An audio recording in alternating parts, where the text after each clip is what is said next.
How to put the This PC icon on the Windows 11 desktop. Let's go. I'll show you how, everyone.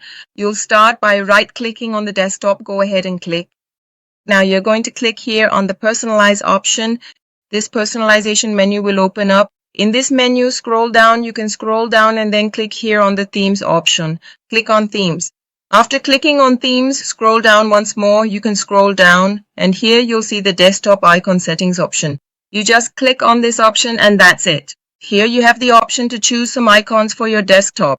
You can add this PC, the recycle bin, network, and so on. It's up to you. In this case, I want to add the This PC icon, so I'm going to check this option. Actually, I'll check all the options right here.